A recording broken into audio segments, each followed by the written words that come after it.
I screamed so loud that my voice broke. His hands were on me, rough and cruel, while he whispered threats that made my skin crawl. I begged him to stop, but he only tightened his grip, warning that I would fail his course if I ever told anyone. My tears ran hot, mixing with the cold sweat on my face. I felt like my soul was being ripped apart. I collapsed on the floor afterward, shaking and broken, my mind spinning with fear and shame. That was the night I swore he would pay for what he did to me. My name is Clara. This is my story. A story of pain, betrayal, and revenge. And I promise you, as you listen, you will understand why I did what I did. It all started a few months earlier when I was just a 19-year-old college student, full of hope and dreams. I believed education would change my life, that all my sacrifices would lead to a better future. My mother always told me, Clara, no matter how hard life gets, never give up on your books. I held on to that advice like my life depended on it. When I first met Mr. Harris, my college lecturer, I thought he was just like every other teacher, strict, maybe a little intimidating, but harmless. I was wrong. So very wrong. He taught one of the toughest courses in my department, and he had a reputation for failing students, especially girls. Rumor had it that he had special demands if you wanted to pass. I never believed the whispers. I thought they were just lies students told to explain why they failed. But as the semester went on, I started to notice the way he looked at me. His eyes would linger, his smiles would stretch a little too long, and sometimes he would make comments that made me feel uncomfortable. First, I ignored him. I told myself, Clara, focus on your studies. Don't get distracted by nonsense. But then my grades started dropping for no reason. I was a smart student, always among the top of my class, but somehow my assignments began to get poor scores. One day after class, he called me to his office. I still remember the feeling I had as I walked in, my heart pounding in my chest, the smell of his strong cologne mixing with the scent of dusty books. Clara, he said with a smile that didn't reach his eyes, you're a bright girl. I like you. But you seem to be struggling in my course. We need to fix that. I nodded nervously, holding my books tight against my chest. I don't know why my grades are falling. I've been working hard. Oh, I know you've been working hard, he said, leaning closer. But sometimes hard work isn't enough. Sometimes you have to give a little more. I didn't understand at first. What do you mean? That was when he looked at me in a way that made my stomach turn. His eyes scanned my body like I was an object. Come on, Clara. Don't play innocent. I can make sure you pass. But you have to make me happy. I froze. My blood ran cold. My hands trembled so badly I almost dropped my books. I can't. I just want to pass my exams with my hard work. Please. He laughed softly, a cruel laugh that made me shiver. Then be prepared to fail. And if you tell anyone about this conversation, I promise you'll regret it. I walked out of his office that day with my legs shaking, my heart broken, and my mind filled with confusion. I couldn't tell anyone. Who would believe me? He was powerful. He was respected. And I was just a girl from a poor background, trying to make something of herself. Weeks passed, and I tried to avoid him, but he didn't stop. He would corner me in hallways, whispering threats. He would call me to his office for private meetings. I told myself I would never give in. But the day he forced himself on me, everything changed. It was late. I had gone to the library to study, and on my way back he found me. He told me to come to his office, saying it was urgent about my grades. I should have said no. I should have run. But I didn't want to fail. I didn't want to make trouble. The moment I stepped inside, he locked the door. Sir, why are you locking the door? I asked, my voice shaking. He smiled, that same evil smile. You know why you're here, Clara. Don't act stupid. If you want to pass, you'll do what I want. When I tried to leave, he grabbed me. I screamed, I begged, but no one came. He told me if I ever reported him, he would destroy me. That night, I left his office in tears, my soul shattered. I collapsed on my bed in the hostel and cried until I couldn't breathe. But deep inside me, something else was burning, anger. Pure, un relente inganger. I knew I couldn't let him get away with this. Before I continue, let me say this. If you are listening to my story, I want you to pause for a second and subscribe to Grandma's Tales. It's not just a story. It's a lesson, a warning, a truth that many young girls need to hear. So please click the like button, subscribe, and tell me where you're listening from, whether it's Canada, UK, the USA, or anywhere in the world. Your comments give me strength to tell more stories like this. I began planning my revenge. I didn't know exactly how I would do it, but I knew I had to gather evidence. I started recording his calls. I hid a small audio recorder in my bag during one of his office meetings. I even kept all his threatening text messages. Each day, I played the victim while secretly building my case. But every day also felt like torture. He didn't stop harassing me. I was living in constant fear, waiting for the next time he would corner me. One day, something happened that made my anger boil over. I had just received my test results, and despite all my hard work, I failed. I knew it wasn't because I didn't study. It was because I refused to sleep with him again. I went to confront him. "Sir, why did I fail? You know I answered all the questions correctly." He smirked.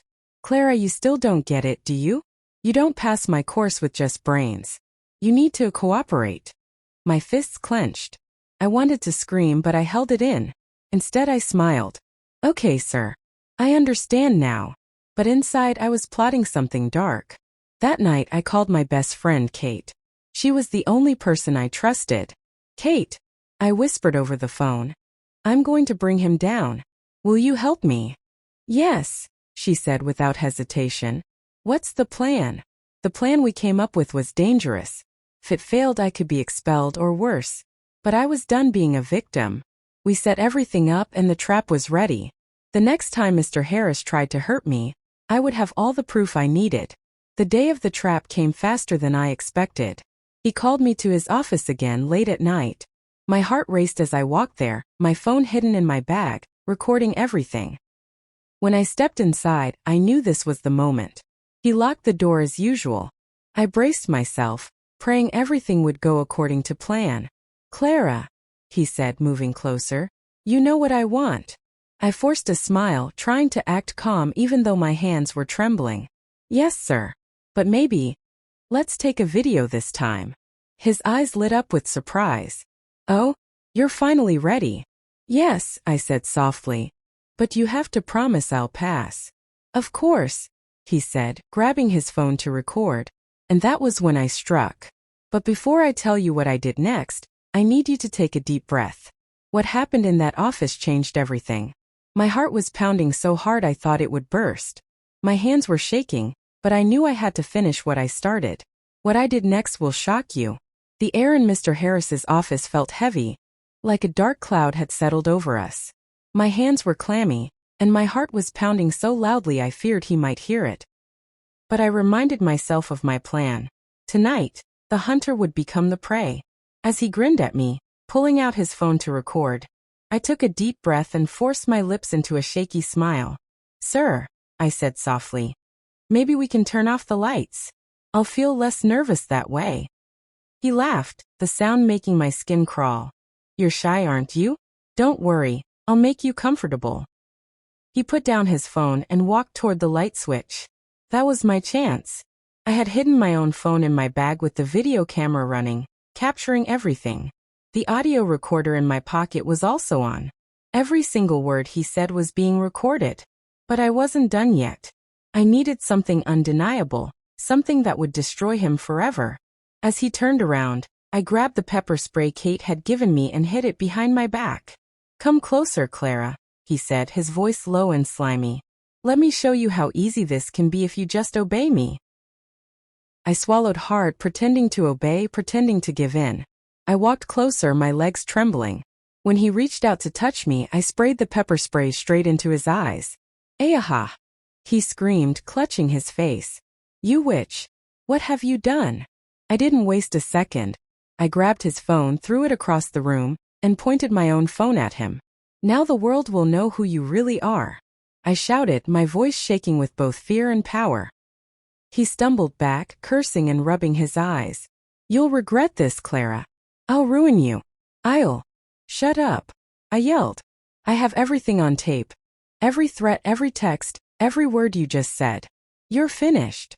He tried to grab me, but I swung my bag at him and ran out of the office, slamming the door behind me. My heart was racing so fast that I could barely breathe. I ran all the way back to my hostel, tears streaming down my face. I collapsed on my bed and clutched my phone like it was my lifeline.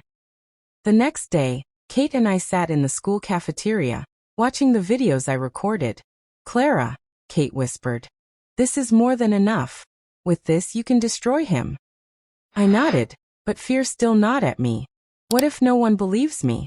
What if they say I provoked him? Kate grabbed my hand. "Then we make them believe you. We'll go to the dean, the police, anyone who will listen. But you can't stay silent anymore. He'll keep hurting other girls if you don't speak up." She was right. I couldn't let him get away with it. But I also knew that exposing him would come with a price. Later that evening, my phone rang. It was an unknown number. I hesitated before answering. "Clara," the voice on the other end said, deep and angry. It was him, Mr. Harris. "You think you're smart? You think anyone will believe you? I can fail you. I can ruin your life. No one will hire a girl like you when I'm done." I felt a cold chill run through me, but I forced myself to stay calm. "Do whatever you want," I said. "I'm not scared of you anymore." "You will be," he spat before hanging up. That night, I couldn't sleep. I kept replaying his words, his threats, his face. Every time I closed my eyes, I saw him smirking. I knew he wouldn't stop. He would try to hurt me again. But I wasn't the same Clara anymore.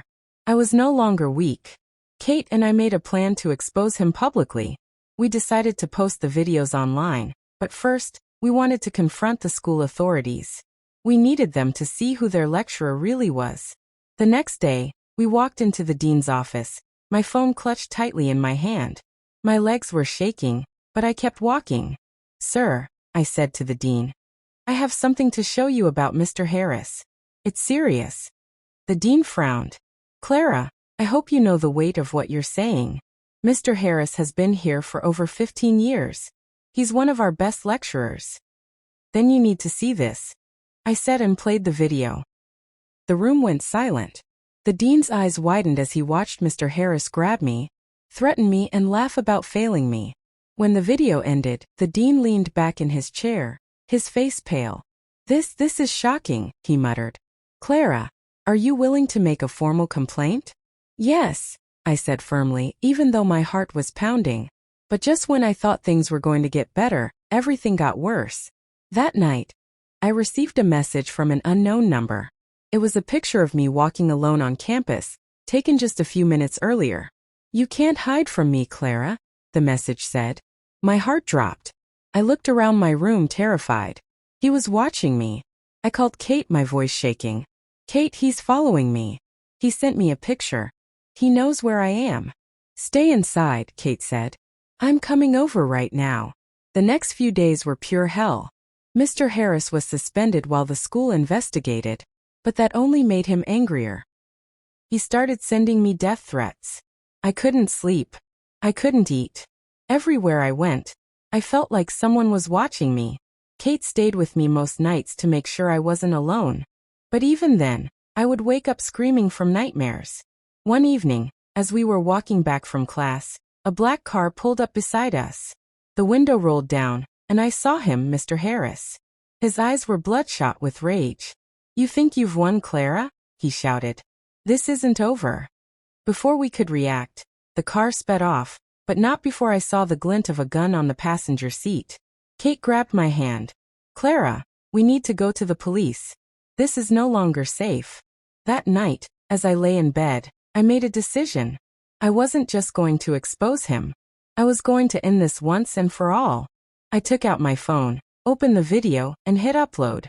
Within hours, it went viral. Students shared it, alumni shared it, and soon, news stations were calling me for interviews. But this only pushed Mr. Harris over the edge. 2 days later, something happened that nearly cost me my life. I was walking to my hostel when I heard footsteps behind me. I turned around, and there he was. His face twisted with anger, his eyes wild. "Clara," he yelled. "You ruined me. Now I'll ruin you." Before I could run, he lunged at me. His hands reached for my throat before I could scream. My heart pounded so hard it felt like it would burst out of my chest. I kicked and struggled, but his grip tightened. His eyes were wild, bloodshot with rage. This wasn't just about threats anymore. Mr. Harris wanted to hurt me, to silence me forever. Let go of me. I screamed, my voice breaking with fear. I clawed at his arms, my nails digging into his skin. But he didn't stop. You ruined me, Clara, he roared. You think you can destroy my life and walk away? I'll kill you before I let that happen. I could barely breathe. My vision blurred, and for a terrifying moment, I thought this was how my story would end. Strangled by the monster who was supposed to teach me. Then I heard a voice, Kate's voice. Clara, leave her alone. She ran toward us, swinging her heavy school bag with all her strength. The bag slammed into his back, and he stumbled, loosening his grip. I collapsed to the ground, gasping for air, coughing so hard my chest burned. Kate grabbed my arm. Clara, run. Now. We bolted down the street, our shoes slapping against the pavement, our breaths coming in ragged gasps. Behind us, Mr. Harris screamed like a madman. You can't run from me. I'll find you. We didn't look back. We ran until we reached the school's security post, where 2 guards were standing. Kate shouted, Please help us. He's trying to kill us. The guards looked shocked but sprang into action. By the time they rushed toward the road, Mr. Harris had vanished into the darkness. That night I couldn't sleep. My neck was sore, and every time I closed my eyes I saw his twisted face, heard his voice, felt his hands on me. Clara, Kate said, sitting by my bed. We can't keep living like this. We need to end this once and for all. We need to go to the police. I nodded, my voice trembling. Yes. But what if they don't believe me? What if they say it's just a misunderstanding? Kate held my hand. Clara, you have proof.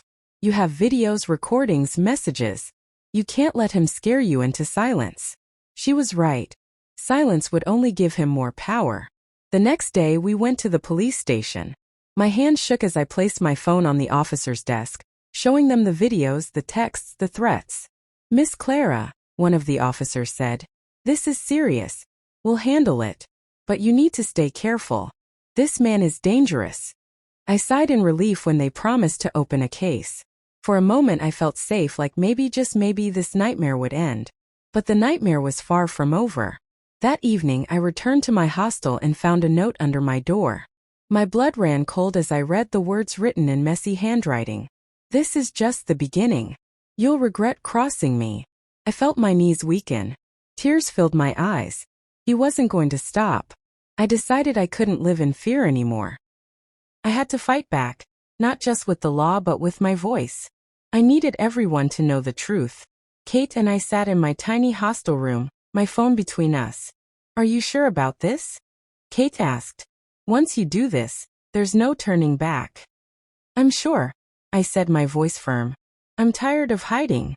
I opened my phone camera, hit record, and started speaking. My name is Clara. I'm a student, and I need to tell you what one of my lecturers did to me. He abused me, threatened me, and tried to destroy my future. But I'm not afraid anymore. I uploaded the video to social media, adding the proof I had gathered. Within hours, it exploded. Comments poured in. People were outraged. Girls I didn't even know started sharing their own stories of what Mr. Harris had done to them. But with that sudden fame came danger. 2 days later, while walking to class, I noticed a black car trailing me. Every time I turned a corner, the car turned too. My heart raced. I quickened my pace, clutching my phone in my pocket. Suddenly, the car screeched to a halt beside me. The window rolled down and I saw him, Mr. Harris. His face twisted in anger. You think this is over? He shouted. You've ruined me, Clara. I have nothing left to lose. I froze, my breath catching in my throat. Then the car door flew open and he stepped out, holding something shiny in his hand. It was a knife. I screamed. The street wasn't crowded and I could see no one nearby. I ran as fast as my legs could carry me, my heart pounding, my lungs burning. I could hear his footsteps behind me, closer, closer. Clara, he roared. You won't escape me this time. I turned into an alley, thinking it would be a shortcut, but it was a dead end. My back hit the wall and I stared at him, my body trembling. Please don't do this. I begged, tears streaming down my face. Just leave me alone. He stepped closer, waving the knife. No one humiliates me and lives to tell the story. I tried to scream, but my voice broke. I thought this was the end, until I heard footsteps behind him. Drop the knife, a voice shouted. It was the police. In that moment of chaos, Mr. Harris turned distracted. I grabbed a broken bottle lying on the ground and pointed it at him. Stay away from me, I screamed. The officers ran forward, tackling him to the ground. The knife clattered away, and he fought like a wild animal, but they overpowered him. I collapsed on the ground, sobbing, my entire body shaking. One of the officers came to me. Are you okay, Miss Clara? I nodded, though tears wouldn't stop falling. Later that night, I sat in my room, hugging my knees. Kate sat beside me, holding my hand. It's over now, she whispered. He's in jail. He can't hurt you anymore. But deep inside, I knew it wasn't truly over. The scars he left weren't just on my body, they were on my soul. I looked at the camera on my phone and whispered to my audience. My friends, if you're listening to this story, please subscribe to Grandma's Tales. Stories like mine are happening every day to young girls, and we need to spread the message. Hit the like button and tell me which country you're listening from. Let the world know that no girl should suffer in silence. Your support will help me tell more stories like this, stories that can save lives. Just when I thought I could start healing, a letter arrived the next day. It wasn't from Mr. Harris, it was from the school board. They were accusing me of defaming the school. My mouth went dry as I read it. What? After everything I've been through? Now they want to punish me. The fight wasn't over. The next chapter of my story began with me standing in front of a panel of cold, stern faces, ready to defend my truth. But little did I know, someone from that panel had their own dark secret, one that would change everything. I stood at the doorway of the conference room, my hands trembling as I clutched the notice from the school board. The walls felt like they were closing in on me. I had barely survived Mr. Harris's assault, and now the very school I trusted was accusing me of tarnishing its image. Felt like a cruel joke. Clara, Kate whispered, squeezing my shoulder. You can't let them silence you.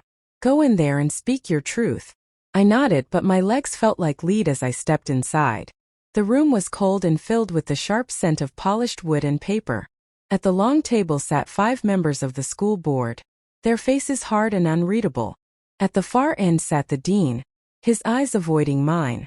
Miss Clara, one of them began, his voice deep and formal. Do you understand why you are here? Yes, I said, my voice quivering but loud enough to fill the room. But I haven't done anything wrong. I told the truth. Mr. Harris. Enough. A woman on the panel interrupted sharply. You have publicly accused a senior lecturer of harassment and misconduct, posting videos online that have damaged the reputation of this school. Do you realize the gravity of your actions? I clenched my fists. Do you realize what he did to me? He assaulted me, threatened me, tried to destroy my life. I have proof. The woman raised a hand to silence me. We've seen your so-called evidence, but the university must conduct its own investigation. Until then, you are suspended from classes. The words hit me like a slap. Suspended? For speaking the truth? My chest tightened. You're punishing me for being a victim? I asked, tears welling in my eyes. Miss Clara, another man said coldly. Sometimes the best way to handle such matters is quietly, without making the school look bad. You have embarrassed this institution. I felt my knees go weak. Kate, who had been allowed to stand by the door, gasped. This is wrong. Clara is the victim here. Miss Kate, the dean said sharply, you're not involved. Step outside if you can't stay quiet. Kate glared at them, but I shook my head. No, Kate. It's fine. I swallowed hard and turned back to the panel. If you think I'm going to stay silent, you're wrong, I said, my voice breaking but filled with fire. I won't be intimidated. Not by Mr. Harris and not by you. As I left the room with Kate by my side, my phone buzzed with notifications. My video had reached over 200,000 views. People were sharing my story, sending me messages of support. It gave me hope, but I also knew I was walking on dangerous ground. That evening, something unexpected happened. I was sitting in my hostel room, scrolling through comments from strangers telling me to stay strong and fight for justice, when an anonymous message popped up in my inbox. You don't know the half of it. Mr. Harris isn't working alone. Someone on the board is protecting him. Watch your back. My hand shook as I read the message again. Protecting him? Was that why they were so quick to accuse me instead of helping me? I showed the message to Kate. Her eyes widened. Clara, this is bigger than we thought. We need to find out who's behind him. But how? I asked. Kate leaned forward, her eyes blazing. We dig. We find his connections. If someone on that board is covering for him, we expose them too. The next few days we began to investigate. Kate, being tech-savvy, hacked into some of the school's public records and old news reports. That was when we found something shocking. Mr. Harris had been accused of harassment 3 years ago by another student. But the case had mysteriously disappeared. Clara, Kate whispered. Look at this. The head of the disciplinary committee back then. It's the same man who shouted at you in the meeting today. I stared at the screen. My stomach churned. He's protecting him, I muttered. But why? The answer came sooner than I expected. 2 nights later, I received a call from an unknown number. I hesitated before answering. Clara, the voice said, deep and menacing. It wasn't Mr. Harris but someone else.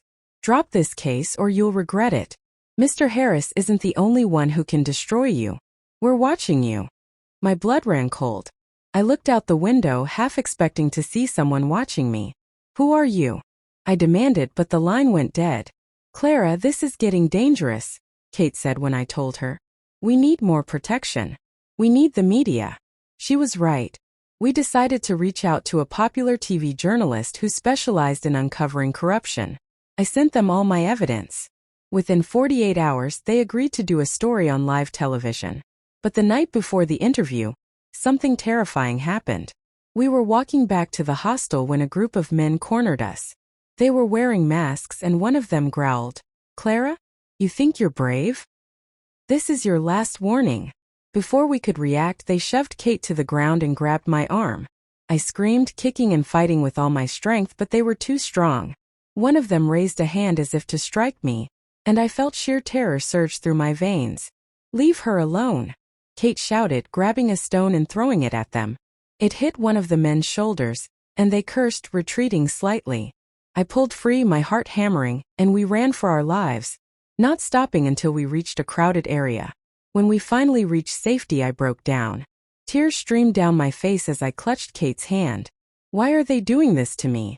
Why? All I did was tell the truth. Kate hugged me tightly. Because you're exposing them. They're scared. And that means you're winning, Clara. Don't give up. The next morning, I went live on my social media. My voice shook as I spoke to thousands of viewers. My name is Clara. Last night, I was attacked for speaking the truth. But I won't stop. I will fight until every girl who has suffered like me gets justice. If you're watching this, please subscribe to Grandma's Tales. Like this video, comment where you're listening from, UK, the USA, anywhere. We need your voices to drown out theirs. Together, we can fight for the truth.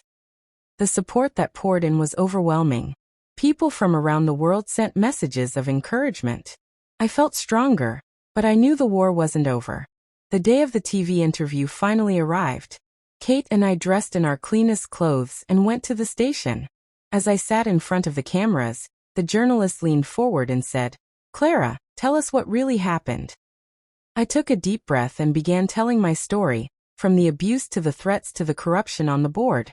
I showed my evidence on live TV, but just as I was starting to feel free, a breaking news alert flashed on the screen. Mr. Harris escapes police custody. The studio went silent. My blood ran cold. What? I gasped. Kate grabbed my hand. Clara, he's out. He's coming for you. That night, I barely slept. I kept my lights on, and the doors locked. Every sound outside made me jump. I knew Mr. Harris would come after me, and I had no idea when. The next chapter of my life started with a crash, literally. A loud bang at my door in the middle of the night. I froze, my heart slamming against my ribs. Then I heard his voice. Clara, open the door. It's time to end this. The bang on the door rattled my soul. My breath caught in my throat as I froze on my bed, clutching my phone like a lifeline. The voice that followed made my blood run cold. Clara, open the door.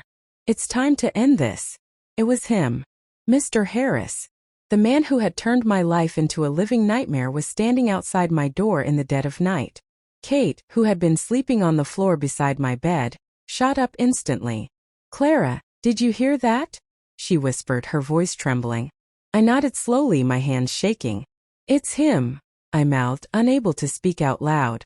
Bang! Another violent knock shook the door. Clara, you think you can hide from me? You ruined me, and now I'll ruin you. His voice was deeper, darker, filled with unhinged rage. I grabbed Kate's hand, my heart pounding like a drum. We need to call the police, I whispered, my voice breaking. Kate nodded, fumbling for her phone, but before she could dial, Harris shouted again. I'm counting to 3, and if you don't open this door, I'll break it down. 1. We stared at the door, frozen. 2. Kate's fingers slipped as she tried to unlock her phone. 3. There was a deafening crash as his foot slammed into the door. The wood cracked but didn't give way. Kate screamed. Clara, we have to block it. We ran to the table and shoved it against the door. My hands were trembling so badly I almost dropped the chair I tried to wedge under the handle. Clara, do you hear me? I'm not leaving until I get what I want. He slammed again. The whole room shook. Kate dialed the police with shaky fingers. Hello. We need help. Someone's trying to break into the hostel. I crouched beside her, clutching my chest, every thud on the door sounding like my death approaching. The seconds felt like hours. The banging grew louder, more violent. Then silence. We held our breath. Is he gone? Kate whispered. I shook my head. No. I don't think so. I tiptoed to the window and peeked outside. My heart almost stopped. He was standing there, staring up at my window, his face twisted into a grin. He had a crowbar in his hand. Clara, he whispered from below, his voice carrying in the night. If you don't come out, I'll come in. I stumbled back from the window. Kate, he's not at the door. He's outside. He's coming around the building. Kate's voice cracked. The police. They said they're on their way, but what if they don't get here in time? Then I heard the sound of metal scraping. He was trying to pry open one of the lower windows of the hostel. I grabbed the only thing I could find, a broken mop handle, and held it like a weapon. My whole body was trembling, but I told myself I will not let him hurt me again. Suddenly, the window at the far end creaked. Kate screamed as Harris's hand reached through, trying to force it open. Clara! He shouted, his voice raw. You destroyed my life. Now I'll take yours. Stay back. I screamed, my voice shaking. I swear I'll fight you. He laughed. A chilling, hollow laugh that made my skin crawl. Fight me? You're just a scared little girl. You think your little videos will save you. The sirens in the distance were faint but growing closer. Harris must have heard them because he snarled like an animal. This isn't over, Clara. You hear me? This isn't over. Then, as quickly as he came, he vanished into the night.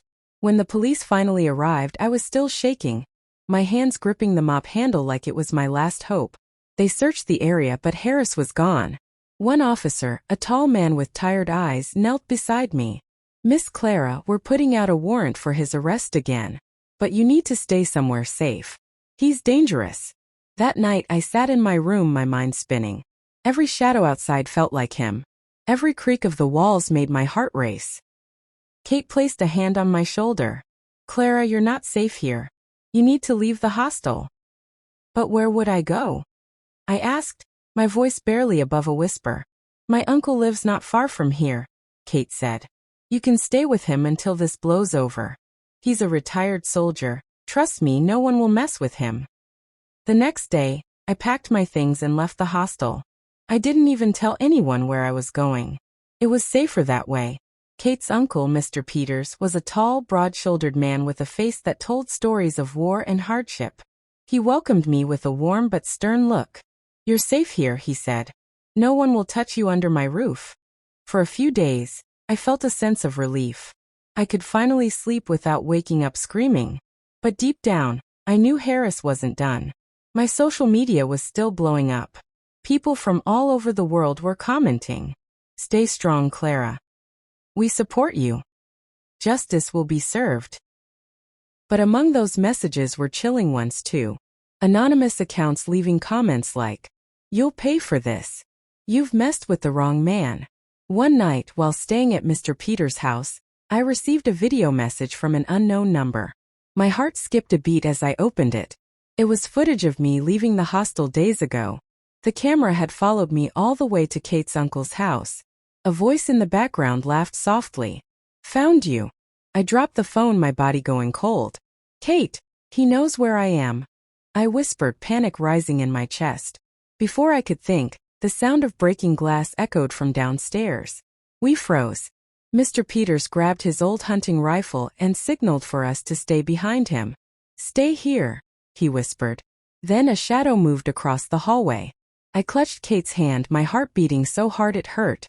My mind screamed, "It's Harris. He's here. He's here to finish it." Mr. Peters moved silently down the stairs, but the next sound we heard made my blood turn to ice. A loud crash followed by his voice yelling, "Who are you?" Then the sound of a struggle. "Kate, we have to help him," I whispered. We grabbed the mop handle and a kitchen knife, inching toward the stairs, our bodies trembling. As we reached the bottom step, I saw him. Mr. Harris, wild-eyed, bleeding slightly from a cut on his forehead, grappling with Mr. Peters. When he saw me, he grinned. "Clara, there you are," I screamed, raising the knife.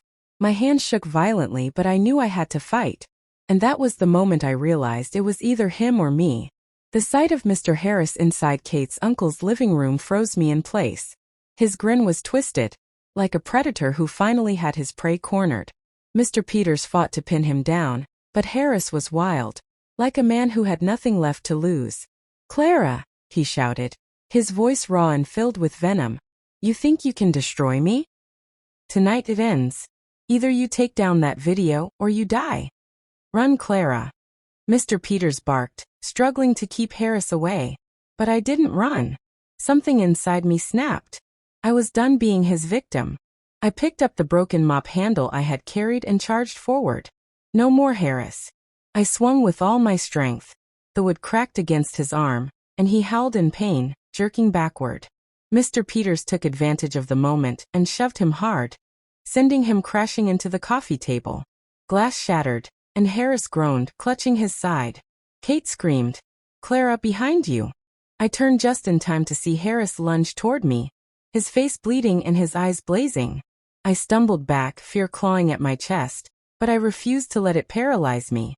I kicked out, my foot connecting with his shin. He cursed, grabbing me by the wrist. "Let go," I screamed, my voice shaking as I tried to break free. "Say you're sorry," he spat, his breath hot and foul. "Beg me, Clara. Beg me and maybe I'll let you live." Before I could answer, Mr. Peters swung his rifle, not firing it, but striking Harris across the back of the head. Harris collapsed onto the floor, dazed and groaning. "Call the police now," Mr. Peters barked at Kate. Kate fumbled for her phone, her hands trembling, but Harris wasn't done yet. With a roar, he lunged again, grabbing the rifle barrel and twisting it violently.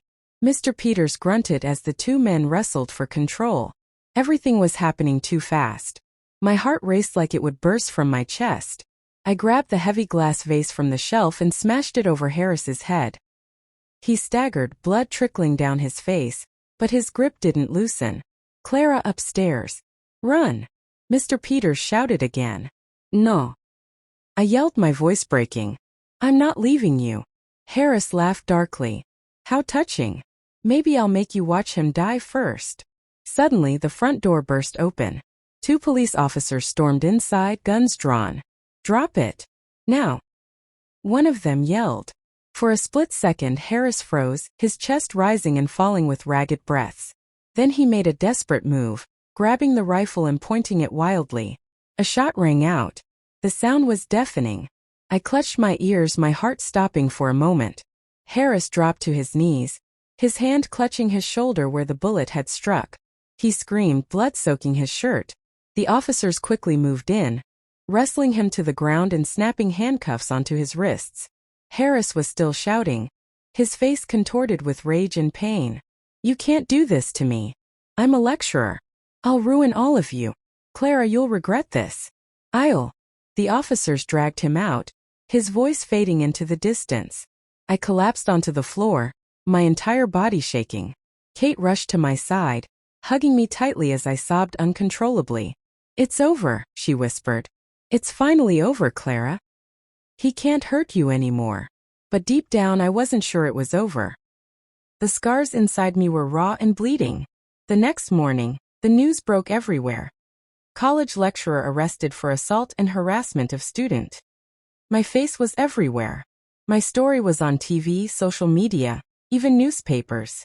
Strangers called me brave. People sent messages saying my courage had given them hope. But not everyone was happy. The school board sent another notice.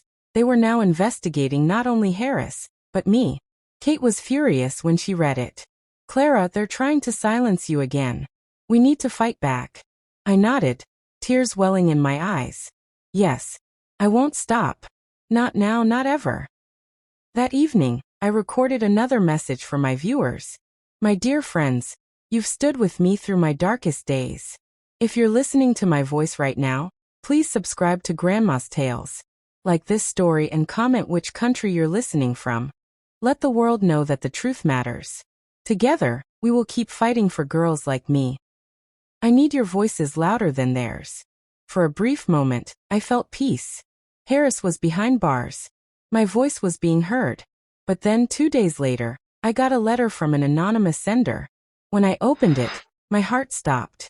Inside was a photo of Harris, sitting in a hospital bed with a smile, and written across the photo in red marker were the words, "I'm coming back for you." I dropped the letter, my hands trembling. "Kate, what if he escapes again?" I whispered, panic creeping back into my chest. And that was when I received a call from the journalist who had aired my story. "Clara, I need to warn you," she said. "Someone high up in the school board is trying to get Harris released. There's corruption here. And it goes deeper than you think." My fight wasn't over. It was just beginning. The next day, I walked into the school's administrative building with Kate beside me. I was ready to face them, ready to tear down the walls of lies. But what I didn't know was that someone on that board had secrets far darker than Harris's, and I was about to uncover them. I walked into the administrative building with Kate by my side, my heart pounding like a drum. Every step echoed on the tiled floor, and I could feel the weight of 100 eyes on me.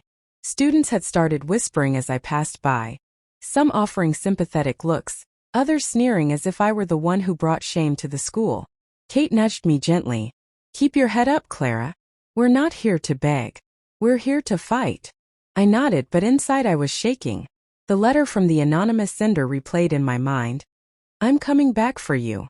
Harris might have been behind bars, but the shadow of his threats still lingered. When we entered the boardroom, the same faces that had suspended me sat there, their expressions cold and unreadable.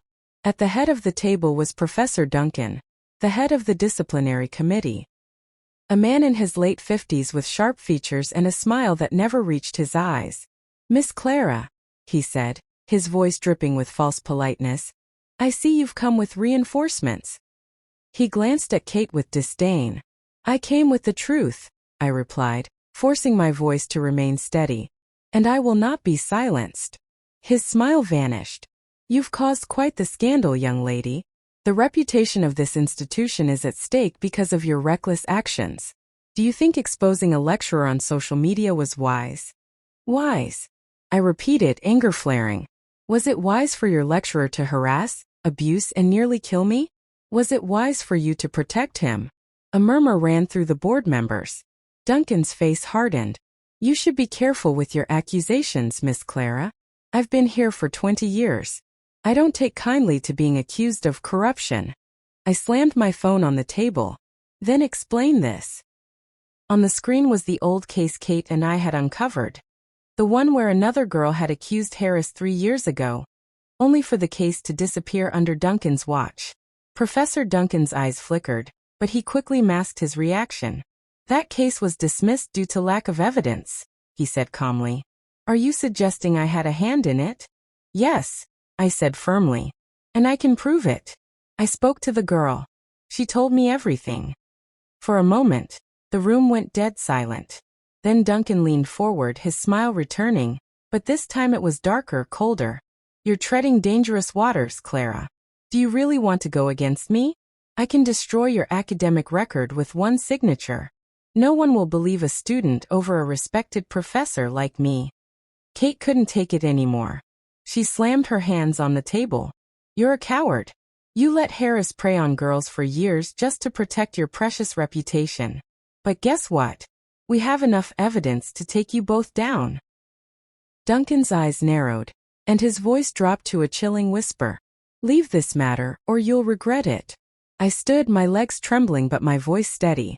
I'm not afraid of you anymore. The truth will come out, whether you like it or not. Kate and I turned to leave, but Duncan's final words made my blood run cold. Be careful on your way home, Clara. Accidents happen. Outside the boardroom, I collapsed onto a bench, shaking uncontrollably. Kate, did you hear him? He threatened me. Kate knelt beside me, gripping my hands. Clara, this is bigger than we thought. He's not just protecting Harris. I think he's part of something even darker. Later that evening, my phone buzzed with a message from an unknown number. When I opened it, my stomach churned. It was a video of me and Kate leaving the administrative building, filmed from across the street. The caption read, "You've made powerful enemies. Stop now or you'll disappear." I dropped the phone, my whole body trembling. Kate, they're watching us. What do we do? That night we didn't sleep. We locked every door and window in Mr. Peters' house, but every sound made me jump. I kept replaying Duncan's words in my head. Accidents happen. The next day, I received a call from the journalist who had helped me before. Her voice was tense. Clara, I need to warn you. I've been digging into this Harris case and I found something shocking. Professor Duncan has been covering up multiple complaints for years.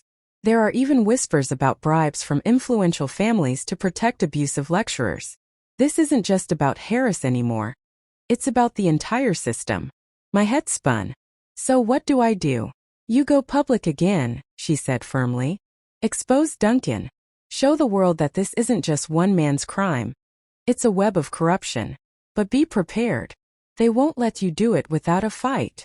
That evening, Kate and I sat in front of the camera again. My voice shook as I spoke to the world. Hello everyone. My name is Clara, and today I want to tell you something far bigger than my story. This isn't just about one bad lecturer.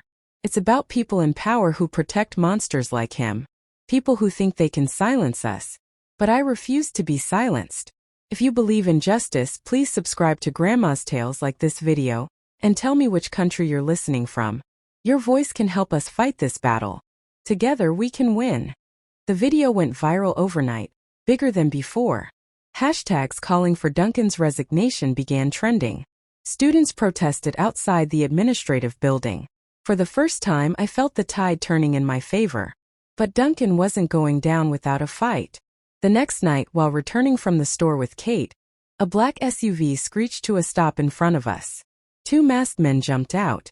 Before I could react, they grabbed me and Kate. I screamed, kicking and thrashing. Let me go. Help. One of them growled. You talk too much, girl. Duncan sends his regards. I felt a cloth press against my face, a sickly sweet smell filling my lungs. My vision blurred and the world spun. The last thing I heard was Kate's voice screaming my name. Clara. When I woke up, my hands were tied, and I was in the back of a moving vehicle. The sound of the engine roared in my ears. My mouth was dry, and panic clawed at my throat. Where are you taking me? I croaked. No one answered. I tried to move, but my wrists were bound too tight. My mind raced. Was this the end? Was I going to die because I told the truth? Then the car stopped. A door opened, and a rough hand yanked me out. I stumbled, the cold night air hitting my face. We were in an abandoned construction site, the shadows long and eerie. Say your last words. One of the masked men sneered. And that was when I saw him. Professor Duncan. Standing there, his eyes cold as ice. The night air cut into my skin as I stood there, my wrists tied, my body trembling from head to toe. The abandoned construction site was silent except for the sound of my shallow breathing and the crunch of gravel beneath Professor Duncan's polished shoes. He stepped out from behind a pillar, his suit perfectly pressed despite the dirt and dust around us, his face as calm as if this were just another day at work. "Clara," he said with a cold smile. "You just don't know when to keep quiet, do you?" I tried to speak, but my voice cracked. Why are you doing this? You're supposed to protect students, not destroy them." Duncan's smile widened, but it was the kind of smile that chilled the blood. "Protect students? You naive little girl. Do you have any idea how much power and money flows through this school? Harris was nothing but a pawn. People like him, people like me, we make sure things run smoothly. And you? You're a threat to all of it." My heart hammered against my ribs. "So you knew about him? About what he did to me?" "Knew." He chuckled darkly. "Clara, I gave Harris this job. I silenced his victims. And I'll silence you too. Your story has gone too far. The media attention is bad for business." Kate's voice suddenly echoed in my head. Her screams from last night. My stomach knotted. "Where is Kate?" I demanded, forcing courage into my voice despite the fear clawing at me. Duncan's eyes glinted with amusement. "Your little friend? She's safe for now. But if you keep resisting, I can't guarantee what will happen to her." One of the masked men pushed me forward roughly, and I stumbled, nearly falling. "Boss, do you want us to deal with her?" the man asked, his tone cold and businesslike. I gasped, my breath quickening. "Please," I whispered, my voice trembling. "Don't do this. I'm not afraid of the truth, and no matter what you do, the world knows. They know everything." Duncan crouched in front of me, his face so close I could see the cruel glint in his eyes. "The world has a short memory, Clara. One girl disappears and everyone moves on. You'll just be another forgotten name in the news." I felt tears burning my eyes, but I forced myself to stare back at him. "You think I'm weak," I said, my voice shaking. "But I'm not. I survived Harris and I'll survive you too." His smirk faltered just slightly, but he stood up and motioned to his men. "Make it quick," he said coldly. "I don't want a mess." Panic surged through me. My breath came fast and shallow. I had to think, had to act before it was too late. My hands were tied, but my legs weren't. I waited until the man closest to me reached for something in his jacket. Then with all my strength I kicked him hard in the knee. He stumbled back, cursing. The other man lunged for me, but I twisted to the side and ran. My wrists burned as the rope cut into my skin, but I didn't stop. I could hear them shouting behind me, their footsteps pounding the gravel. I ran into the unfinished building, ducking behind a stack of wooden planks. My chest heaved as I tried to control my breathing. I had to find something, anything, to cut these ropes. Then I saw it. A piece of rusted metal sticking out from one of the beams. I dropped to my knees and began sawing the rope against it, my wrists aching with each movement. "Clara!" Duncan's voice boomed across the site. "You can't run from me. Come out now, and I'll make it painless." I kept sawing, tears and sweat dripping down my face. Finally, the rope snapped. I ripped it off my wrists just as one of the masked men spotted me. "She's here!" he shouted, running toward me. I grabbed the rusted metal shard, holding it like a weapon. My hand shook, but I raised it anyway. "Stay back!" I screamed. He laughed, thinking I was bluffing, until I swung. The jagged edge caught his arm and he howled in pain. I didn't wait for him to recover. I ran. I could hear Duncan shouting orders. "Find her. Don't let her leave." I darted through the maze of scaffolding, my heart hammering, my breaths coming in sharp gasps. Then I saw something that almost made me cry with relief. A broken fence leading to the street. I sprinted toward it. But just as I reached the opening, a hand grabbed my hair and yanked me backward.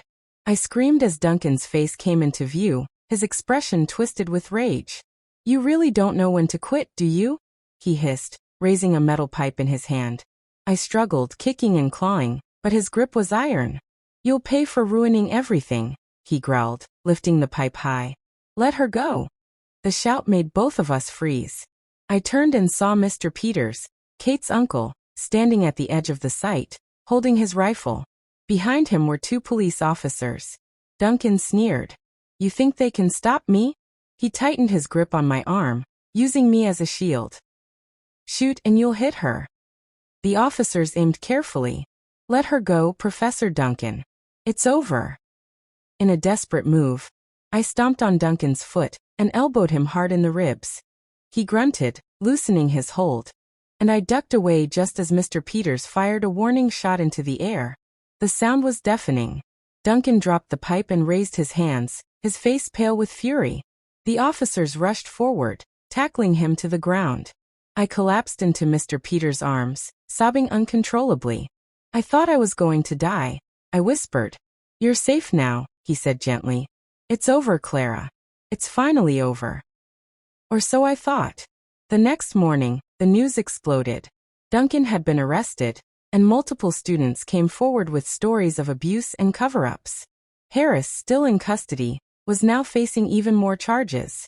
But as I watched the news, I couldn't shake the feeling that this battle wasn't truly over.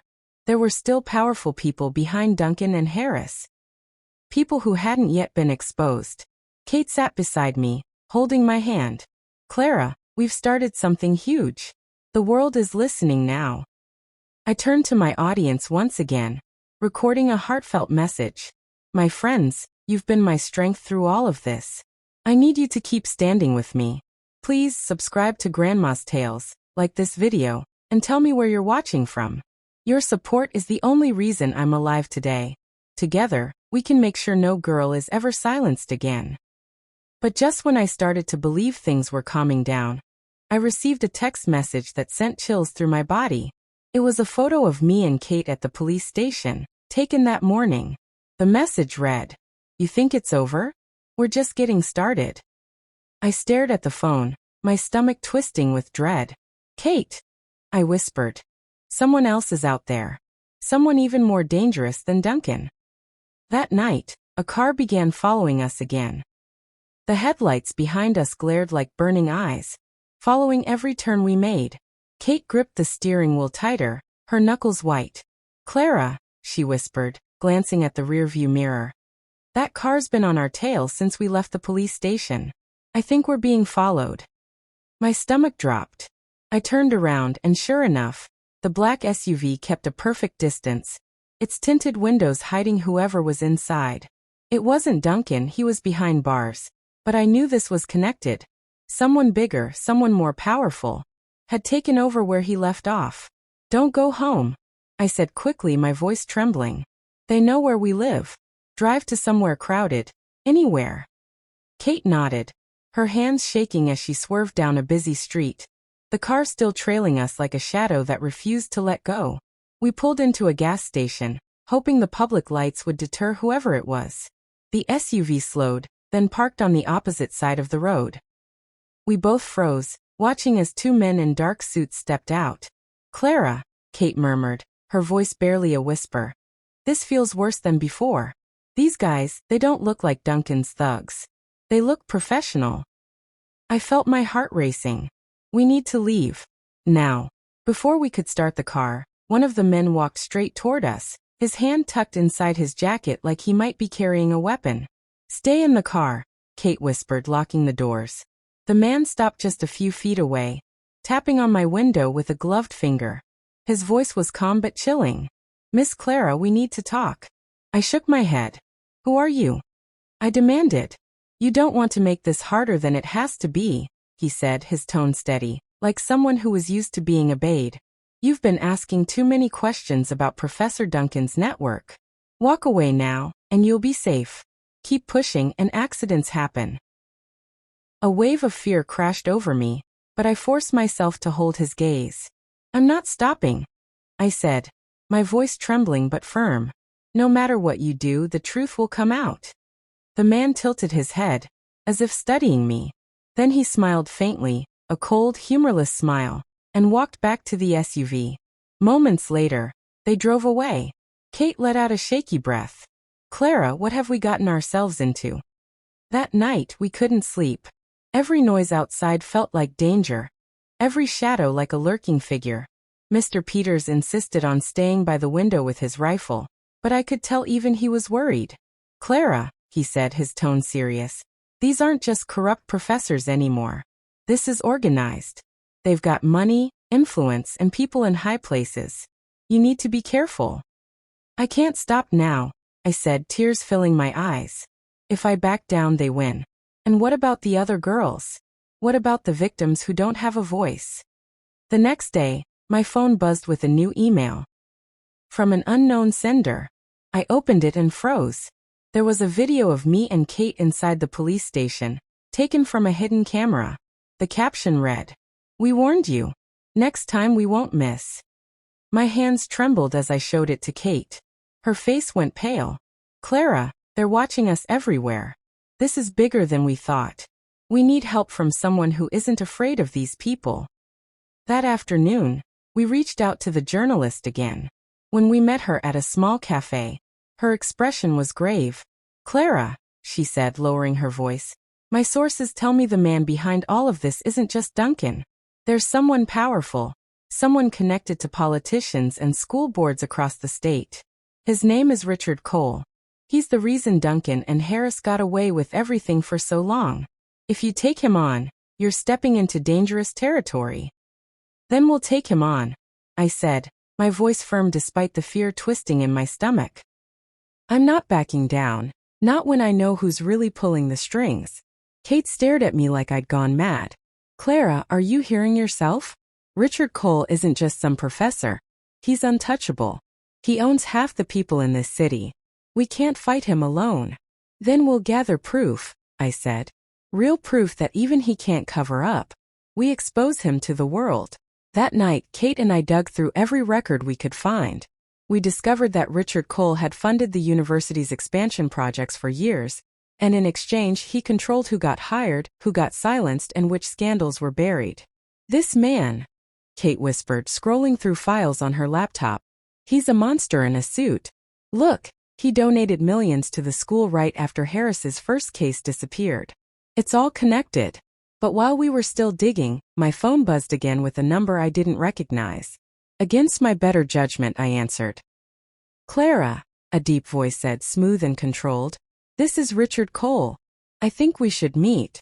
My breath caught. "How did you get my number?" He chuckled softly. "Clara, when you have as much power as I do, there's nothing you can't find. Let's talk." No cameras, no journalists. "Just you and me. Tomorrow 8 p.m. at the old train station. Don't be late." The line went dead. Kate stared at me, horrified. "You're not actually thinking of going, are you?" I hesitated. What if this is our only chance to expose him? Or what if it's a trap? She snapped. "Clara, this guy isn't Duncan, he's worse. He could kill you and make you vanish, and no one would dare ask questions." I didn't answer. But deep down I knew I had to face him. If I didn't, I'd always be running. The following evening I stood at the old, abandoned train station, my hands trembling as I waited. The place was silent, the cold wind whistling through broken windows. Every shadow felt alive. Then I heard footsteps. Richard Cole appeared from the darkness, a tall, imposing man in a black suit, his silver hair slicked back, his eyes cold and calculating. "Clara," he said with a smile that didn't reach his eyes, "I admire your courage. Most people would have given up by now." "Cut the compliments," I said, though my voice quivered. "What do you want from me?" He stepped closer, his presence suffocating. "I want you to stop. I can make all of this go away. Harris, Duncan, it can all vanish from the news. I can even give you a scholarship abroad. A new life, far from this mess. All you have to do is stay silent." I stared at him, my heart pounding. "And let other girls suffer like I did? No. I won't take your bribe." His smile faded, his voice turning cold. "Then you leave me no choice." Suddenly, I heard the sound of footsteps behind me. I turned, and saw two men in dark coats approaching from the shadows. Richard Cole's voice was like ice. "You made the wrong decision, Clara. Tonight you disappear." I backed away, my mind screaming for a plan, any plan. Then, headlights flooded the station. A van screeched to a halt and Kate jumped out, shouting, "Clara, get in!" The men lunged, but I sprinted toward the van, my lungs burning. Kate grabbed my arm and pulled me inside, slamming the door as the van sped off. Behind us, I saw Richard Cole standing there, his eyes burning with fury. "We can't run forever," I panted. "We need to take him down for good." Kate nodded. "Then we do it. We go all in. But Clara, this time we need to strike first before he kills us." And just as we made that vow, Kate's phone buzzed. She opened the message and gasped. It was a video footage of her family's house. The caption read, "You have 48 hours. Or they pay the price." I felt my blood run cold. "Kate, they're going after your family now." The threat against Kate's family hung over us like a storm cloud, suffocating and dark. My hands trembled as I reread the message on her phone. A video of her parents' house, followed by those chilling words. "You have 48 hours. Or they pay the price." Kate was pale, her lips trembling. "Clara, my mom, my dad, what if they hurt them?" Her voice cracked and I could see tears building in her eyes. I grabbed her shoulders firmly. "Listen to me, Kate. We're not going to let that happen. We've come too far to let Richard Cole win. This ends now." We spent the rest of the night planning. Mr. Peters was furious when he learned about the threat. "Enough of hiding," he said, loading his rifle. "These people think they can intimidate everyone." Well, I'm not scared of them. But I was. Not for me, but for Kate, her family, and anyone else who could get caught in Cole's web. We needed proof that would blow everything open, something so big that no one could cover it up. The journalist who had been helping us called late that night. "Clara, I think I have what you need," she whispered over the phone. "My sources got me documents, bank records, emails, even voice recordings. They prove Richard Cole bribed officials, silenced victims, and paid off the board to protect predators like Harris. But if we release this, it'll put all of us in danger." "Send it," I said without hesitation. "It's the only way to save Kate's family." The files came through, and Kate and I stared at the screen, our mouths falling open. There it was, proof of everything. Transfers of large sums to Duncan's account, hush money paid to victims, and even a recorded call where Cole said, "Harris knows how to handle these girls. Keep him in place. I don't care what it takes." I felt bile rise in my throat. This is enough to ruin him. The plan was simple but risky. We would take the evidence to a live-streamed press conference with the journalist. If Cole tried to silence us, the whole world would see it happen. But Cole wasn't going to sit quietly while we burned his empire down. The next day, as we prepared for the conference, Kate's phone buzzed again. A photo appeared, her parents tied to chairs in their living room, fear etched on their faces. The message read, 12 hours left. Drop this story or they're gone. Kate broke down, sobbing. "Clara, I can't lose them. What do we do?" I hugged her tightly, tears filling my own eyes. "We'll save them. Promise. But we can't stop now, Kate. If we give in, this will never end. We need to get your family out before Cole makes good on his threat." Mr. Peters stepped in. "I know someone on the police force who isn't corrupt. I'll get a team to Kate's parents. We just need to buy some time." "Do you trust them?" I asked. "With my life," he said. Hours ticked by like seconds. We coordinated with the honest officers Mr. Peters knew, and they promised to move quietly. While they set out to rescue Kate's family, Kate and I headed to the TV station with the journalist. The fear was suffocating, but I kept telling myself one thing. This is it. We finished this today. When we arrived at the station, the journalist, Lydia, looked deadly serious. The second we go live, Cole will know. If he's desperate enough, he might do something dangerous. Kate wiped her tears and nodded. Then we need to hit him hard and fast. We went live. The cameras rolled, the lights bright and blinding, but I stared directly into the lens. "My name is Clara," I began, my voice steady despite the storm inside me. "For months, I've been fighting against men who thought they could abuse their power, silence students, and get away with crimes. Today, I'm here to tell you the truth. Not just about my lecturer, but about the man at the center of it all, Richard Cole." We played the recordings, the emails, the proof. Millions watched online as Cole's empire of lies unraveled in real time. The evidence was damning, so damning that even the most powerful politicians couldn't ignore it. But just as I finished speaking, my phone buzzed. I glanced at it and froze. It was a live video feed. Cole was on the screen standing behind Kate's parents, a cold smile on his face. "Bold move, Clara," he said. "But you just signed their death sentence." The audience gasped. The camera caught my horrified expression as Cole leaned closer to the feed. "Stop this broadcast or I'll end them. You have 10 seconds. Kate screamed, "No." Don't you dare hurt them." Lydia looked panicked. "Clara, what do we do?" My mind raced. Stopping the broadcast would mean losing everything. But Kate's parents, I couldn't let them die. I made a split-second decision.